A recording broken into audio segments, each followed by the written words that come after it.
sa podcast namin. Ngayong episode ay pag-uusapan natin ang short story na The Voter ni Chinua Achebe. Kapag narinig natin ang pamagat na The Voter, parang simple lang. Tungkol sa eleksyon, kandidato at butante. Pero habang lumalalim ang kwento, makikita natin na hindi lang ito tungkol sa pagpili ng leader. Ito rin ay tungkol sa ugali ng tao, paano tayo madadala ng pera, pangako, at minsan ay ng sariling interes. Kaya sa episode na ito, hindi lang tayo makikinig ng kwento, kundi susundan natin ang bawat desisyon, lalo na yung pinakamahirap gawin. Balikan natin ang baryo ng Umuofia sa panahon ng eleksyon. Sa tahimik na baryo ng Umuofia, matatagpuan si Rufus Okiki o mas kilala bilang Ruf. Habang karamihan sa kanyang kaedad ay umaalis papuntang lungsod para sa mas maginhawang buhay, siya ay nanatili. Hindi dahil wala siyang oportunidad, kundi dahil mas pinili niyang makatulong sa komunidad. Dati siyang nagtatrabaho bilang apprentice sa pagbibisikleta sa Port Harcourt, ngunit pinili niyang bumalik sa baryo upang tulungan ang mga tao sa sariling paraan.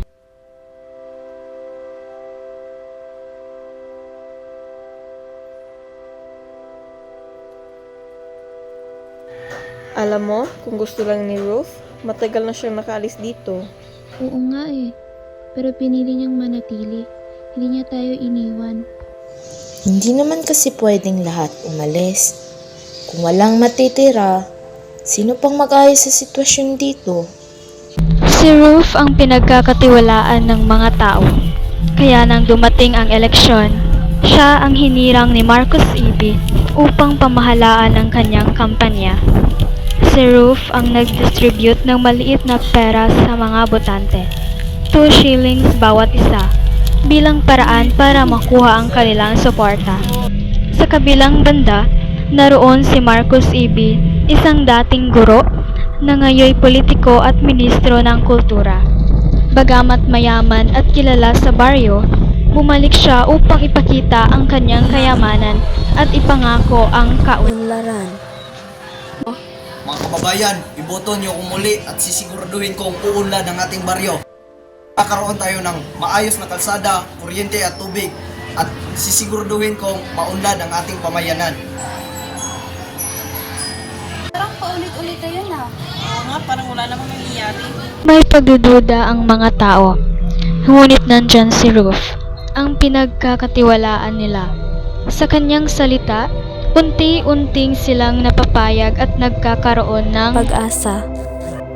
Oo, alam ko. Pero isipin niyo rin na mas makapangyarihan na siya ngayon. Kung mananalo siya ulit, baka mas may mangyari na talaga.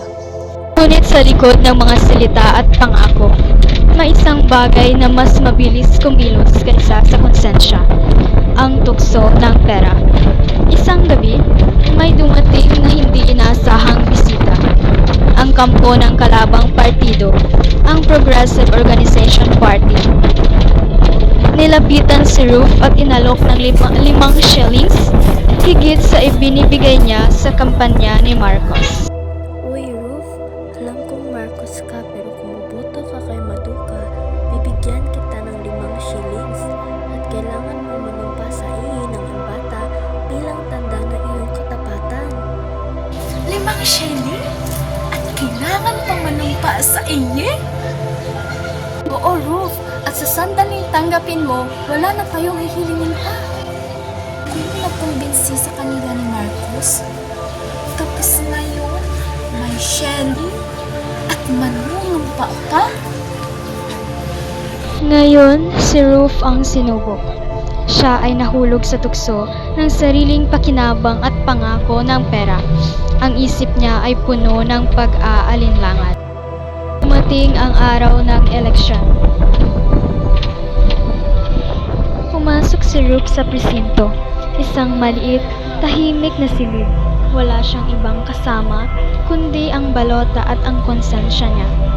Hindi niya kayang pumili ng isa lamang. Kaya sa mabilis na pag-iisip, hinati niya ang balota sa 2 piraso. Isang piraso sa kahon ni Marcos at isang piraso naman sa kahon ni Madoka. Ngayon ay may espesyal tayong segment. Ipakikilala natin si Rufus Okeke o mas kilala bilang Ruf sa podcast natin ngayon.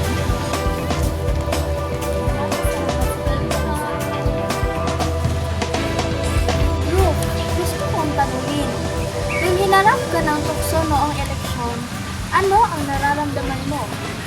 Sobrang iba talaga ang pakiramdam. Akala ko, nagawa ko ang tama. Tinutulungan ko ang baryo. Pero noong hinarap ko ang Shen at manunumpa sa iyo, nagkaroon ng alon sa isip ko. Yung kumbaga, alam mong mali, pero nakakaakit yung pera. Kaya nga eh. So, anong iniisip mo noon sa pagitan ng tama at personal na pagkilala?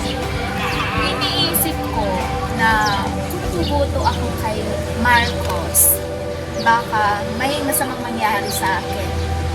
Kay Madoka naman, mabibigyan ako ng pera.